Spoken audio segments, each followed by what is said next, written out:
Chapter 8, verse 1, Parshas Behaalotecha, or Behaalotecha. Vayidaber Adonai el Moshe lemor. So God spoke to Moshe, saying, Daber el Aaron, speak to Aaron, ve'amarte elav, and say to him, Behaalotecha haneros. When you see, my translation here is when you kindle the lamps, but really the verse means la'alot, means to raise up. So when you lift up the lamps, al mul pnei menorah, toward the face of the menorah, ya'iru shivat hanerot, you have to illuminate or kindle the 7 lamps. So what does this verse mean? When you lift up the lamps, it has to face the menorah. What's the menorah? The menorah is the 7-branched candelabrum. So it seems like each of the branches has a lamp on it, and they all have to face towards the menorah. Well, we'll see what that means. And what does it mean when you lift up? It should say when you light. Lahadlik et hanerot. So let's see what Rashi says. First, Rashi comes along and discusses why is this passage following the passage of the Nisiim. In the previous portion, we ended with dedications of the princes that the princes brought as part of the inauguration of the altar. So now, what does this have to do with the menorah? Why are we now going to Aaron lighting the menorah? So Rashi asked this point, Lama nismecha parshas ha-menorah parshas ha-nesiim. Why is the passage of the menorah next to the passage of the princes? Rashi says, Lafisha kishara Aaron anukas ha-nesiim. When Aaron saw the dedication of the princes, he felt bad about it. Why did Aaron feel bad? Because he wasn't a prince. So he was not with them at the dedication, not he nor his tribe, meaning to say the tribes of Levites weren't part of the dedication or the inauguration, and he was Aaron. So God says to him, Hayecha, I swear, Shalcha Gedola Mishohem. Your role will be greater. Shatam Madliku Metiv Esaneros. Because you are going to light and prepare the lamps. So that's greater offering. Why is this considered greater than the inauguration of the altar? Aaron was going to light the menorah. Why is that greater than the inauguration of the altar? So inauguration is only one time, and kindling of the lights is every day. So Rabbi Yosef says the inauguration is only one time, but the kindling is every day. But there's an explanation of the Be'er Yitzchak says as follows. The offerings of the princes are analogous to a festive banquet which precedes the inauguration of a palace. But the lighting of the menorah is analogous to bathing the palace in light, which is the height of the building's glory. So one is you're like making a banquet to go in, and the other is where you provide the light for the room. So they're saying that the lighting of the menorah is more important. Yeah, Jerry. Yes, Aaron and the Levites use the altar every day. Right. So that's actually the point. The point is, this shows me how sensitive the rabbis are, because the rabbis were saying, most people will look at it and be like, okay, so Aaron and the Levites, why would they ever feel left out? They do something every day, and these princes are just getting a one-time thing. But the point is, you can't explain why some people feel left out. Why, when it comes to being sensitive, we can't understand it. And the rabbis picked up on the fact that Aaron must have been sensitive about the fact that there was this incredible party inauguration ceremony, and he was a total bystander for it. So your point is a good one, but I don't think you shut it. You shut it, Steve. I think I shut it. Well, there's 2 of them. You have to shut both. That's very simple. So Steve is right over here. If that will go, if you shut that one, this one just goes higher.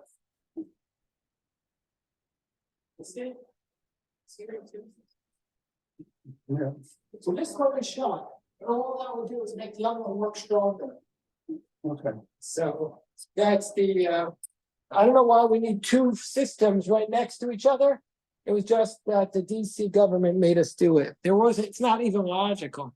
It But then- feels like a very Talmudic explanation of What? the balancing of the two systems and. It's a little bit more like Chol. The Levites. Yeah, the Levite did it. Okay, anyway, so that's the answer, Jerry. It's just, I think the rabbis are, sometimes when the rabbis talk about things like this, it's to heighten us for us to be sensitive. Always have to be sensitive of people being left out. I'm not feeling included at celebrations. A lot of people have always, I learned that the hard way. A lot of people are very sensitive in this life. Anybody ever make that mistake? Raise your hand. Okay. Well, So- it says here in this fine print that each of the princes made a donation, Yeah, they all made for the inauguration. right? So that's why they were there. Both up some money. Yeah, Aaron made the ultimate offering, his sons. He lost two of his sons. She didn't offer them. They were, Moshe said that God said, with those that closest to me, I will be sanctified. So Al-Mul Panei menorah, towards the face of the menorah. What does this mean? So Rashi says it means that all the lamps were facing towards the middle lamp, which is called the menorah. When it says Al-Mul Panei menorah, Al-Mul Ner HaEmtzai, towards the middle lamp. She'eino b'kanim el b'guf shel menorah. So basically, if you have the 7 branches, so the first 2, and there's 3 on each side, and then there's a central pole, which the others are coming out of. So that central pole is called the menorah, and all the lamps face towards that middle pole. That's what Rashi says. But that's according towards this approach. But then Rashi says, Jerry has his hand up. Yeah, I know. I just want to read this Rashi and then I'll go back to you, Jerry. It says, Ya'iru Shevas Haneros, Shisha Shal Shisha Kanim, Shloshim Mizrachim, Ponim Umo Emtzai Apsilot Shebahen, V'chein Shloshos Amaravim, Rashi Apsilot, Umo Emtzai, V'uamel, Kedei Shelo Yomru La'ora Utzarach. So Rashi says that the Midrash says that the wicks of the candelabrum, they're usually arranged to point in different directions in order to spread their light over a wider area. But here, all of the wicks on the west and the east were faced towards the middle. And the reason is so that people shouldn't say that the temple needs the light of the menorah, because we want to be clear that the menorah was lit in fulfillment of God's commandment and not to provide illumination. God does not need us to give light. God is the essence of light. So the whole point is to say that all this is for beauty, but not for the necessity of having the light. And so that's the purpose of it. You had a question, Jerry? Yes, in Rashi for the verse number 2, it speaks about the priest. I missed should, you. Hold uh, on.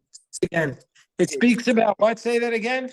Yeah, it speaks about the priest should wait, hold a week or something until the light arises. Would you mind please explaining that strange Rashi? Yeah, so Rashi here does not comment on it, but in Exodus, where we have a similar phrase, Rashi says, until the lamp, you have to hold the candle until the lamp goes up on its own.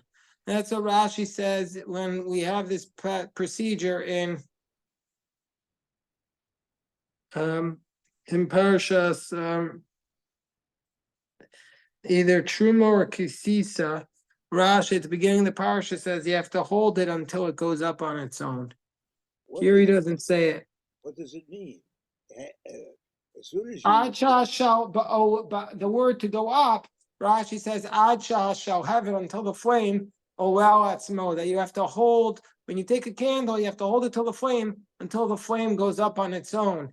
And so too, like theoretically, it's very symbolic that if you want to light the spark of somebody, you have to light the flame on somebody. You have to hold the candle over them until it goes up on its own. Meaning to say you have to support someone until they could do it on its own. yeah, but That's the idea. But in real life, when Yeah. when you take a match and you touch Yeah. the wick, there's an immediate light. There is. But sometimes you have to hold it stronger until it goes on its own. It's not enough just to do, just to bring it there. Sometimes you have to hold it stronger, especially if it's a thicker wick. Okay, next verse states But these were oil lamps, they didn't use wicks, did they? they had wicks. It was oil, but they had wicks, of course. Not necessarily. No, they had wicks here. We talked about that earlier in the portion. Oh, welcome back, my dear friend. Welcome back. Good to see you. Good to see you. You know, I just want to I want to say that we spoke about this. My dear friend's son was killed in Gaza yesterday, and a terrible tragedy. And she and her husband are the nicest people in the world. And one I saw a lot of eulogies written about him, Eliezer Moshe Zimbalist, and they said about him, if you see pictures of the boys killed yesterday, he's the one who was wearing his tefillin in his army uniform. And one of the things that one of the people who wrote about him said that the only reason why you can understand why he's not on this earth anymore is because Hashem needed someone to sit next to him. I mean, when you talk about like the purest of the pure, because who are the people who serve? They're the people who are the best of the best, are the ones who say, I want to go into the most difficult situation. So I want to mention his name and his friends and all those who serve. So, okay, the next verse states, Vayas Cain, Aaron, and Aaron did this, Al Mor Pnei HaMenorah, towards the facing of the menorah, Ha'elah Neirosei, lifted up the lamps, Kasher Tzivah Hashem and Moshe, just like God commanded Moses. Rashi says, Lagid Shivcho Shel Aaron, to tell the praise of Aaron, Shalosh Shina, Aaron did not deviate. So meaning to say, why does it have to say Aaron did this? Obviously, Aaron's going to do whatever God says. So it must be that it's telling us that Aaron didn't deviate one bit. Okay. The Zemasa menorah. This is the form of the menorah, the workmanship of the menorah. Miksha zahav. It's being of gold. Adirechad pircha mikshahi. From its base to its flower, it's beaten out. Kamara asher ara Hashemes Moshe kina sa menorah. Just like God, like the image that God showed Moses. So before we get to Rashi, you could say the classic way we understand this is that the menorah came from a block of gold and it was beaten out, and from this one form, it all came. It didn't come from different pieces attached. It came from one big block, and that's how it was built. And Moshe himself, Rashi says here, Vizeh Masa menorah. This is the craftsmanship of the menorah. Whenever it says the word Vizeh, this in the Torah, it refers to something being pointed to. This, because otherwise I would say this. So Rashi says here, Shero HaKadosh Baruch Hu be'etzba. God had to show Moses with his finger the menorah, Lefisha Niskasha ba. Moses had great difficulty understanding it, so therefore it has to say in this. You had a question, David? It looks like you're having Reb David. Miksha, it was beaten out. In Old French, it's bate ditz. Okay, batu, beaten. The English words bat, batter, and beat are all related to this word. Rashi says, bati ditz. Ashon, dawada nakshan, knocking against each other. Eshes, shalkikar zavaita. It was a solid block of gold. Umakish bekornas, and the artist would pound it with a hammer. V'chotech bekashil, cut it with a chisel. to extend its limbs, kitikunan, and so that's how it was made. From the flowers to the thighs, basically the same idea. Rashi says that this is the way it was hollow, and this is the fashion, Rashi says, of the silver candelabra that are before the nobleman. So Rashi is basing it on that. All right, Deborah, you had a question? Yeah, but now, well, I guess it's a question. So if it's like a sculpture from stone, does that mean that From gold, the from menorah was gold. already there? From gold, from gold. From gold, yes, but since it comes from a gold block, that the menorah was already there. It just needed to be uncovered. Ah, beautiful. The menorah was there, we just couldn't see it because it was a gold block. Very nice. Very beautiful. Thank you, Deborah. I had, it was a question, so okay, that's the answer. Okay, Rashi says that it was a large segment, Apircha, which is the flowers. This is the delicate craftsmanship. A comic shows all out of a single block. V'derech ad l'shamesh b'lashon zeh. And it's the way of the word ad to mean like this. Okay. And it's like the image that Hashem showed Moshe, Kemareh asher Hashem as Moshe. Where did God show it to him? Bahar, Mount Sinai. It says, come and look at this form of Mount Sinai. Kain asa menorah. God made this menorah. Misha asa. Who's the one who made it? God. God himself made it. Just wanted to show you before we go into the Levites. Deborah, you still have another question, or we just never took your hand down. I'm going to show you that the Haftorah for Baalotecha is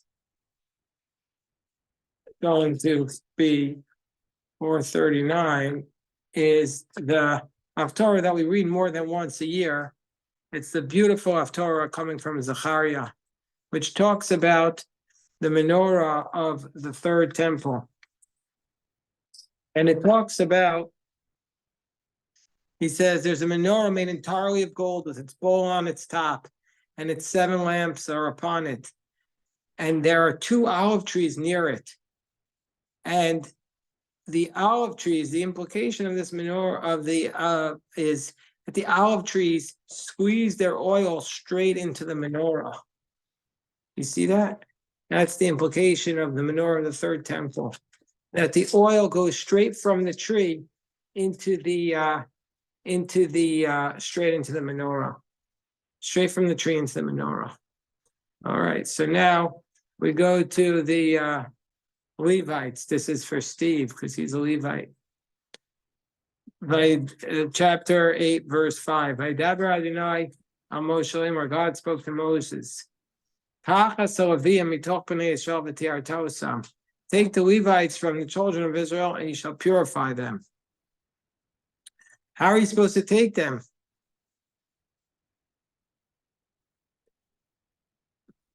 Okay, Jerry, you had a question?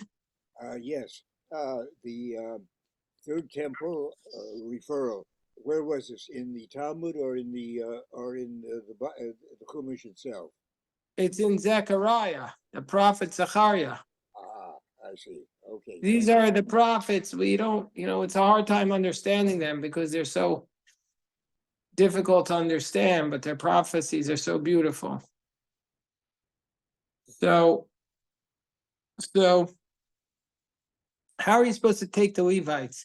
By the way, this is of all the passages in the Torah, this is one of my favorites where it's going to show what Aaron is going to do. Aaron, as the 83-year-old man, what he's going to do. But first it says, take the Levites. How does he supposed to take them? Take them with words.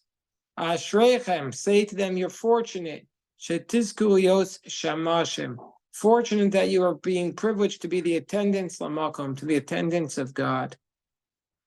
So tell them you are privileged to have this opportunity to serve. What kind of service do the Levites do? The Levites were serving in the temple. But some said that they also were the guards, the physical guards. They stood there with their weapons. So you're supposed to take the Levites and purify them. And how are you going to purify them? How do you purify all the Levites? You have to take the water of the sin offering. What does that refer to? That's the water of the para aduma, of the red heifer. You mix it with the ashes of the red heifer and spring water and a hyssop and cedar, and you sprinkle that. You have to shave all the hair off their head, wash their garments, and then they will be purified. Rashi says, what does this mean?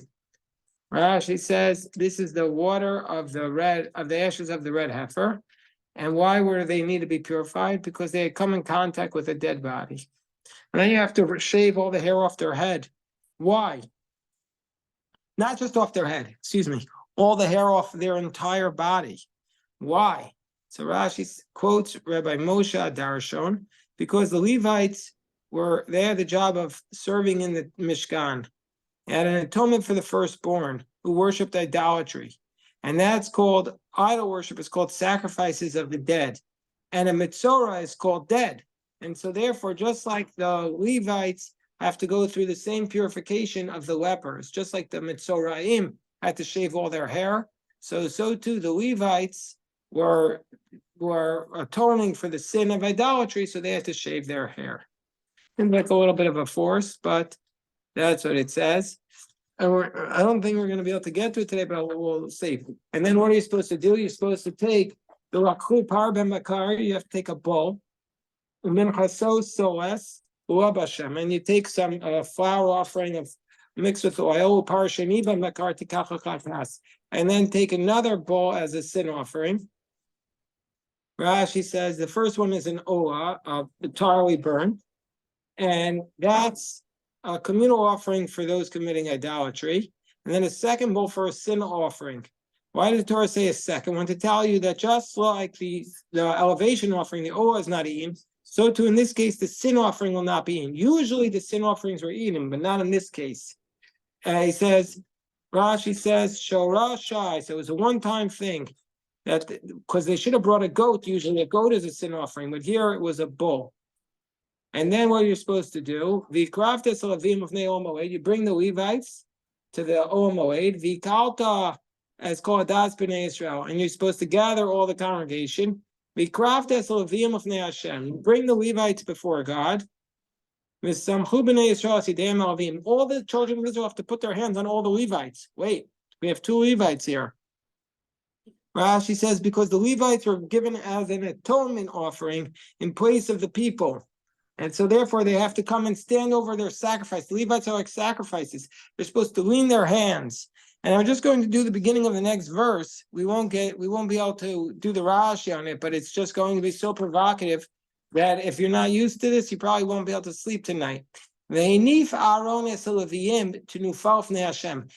Aaron is supposed to do a wave offering of the Levites before God from the children of Israel. And then they'll be able to perform the services. So Aaron, on that day, was supposed to pick up all the Levites and wave them. Aaron was going to pick up every single one of the Levites who was between the ages of 30 to 50, who was going ready to serve, pick them up and wave them. Like we wave a lulav and esrog. It seems very hard to do, especially he's 83 years old.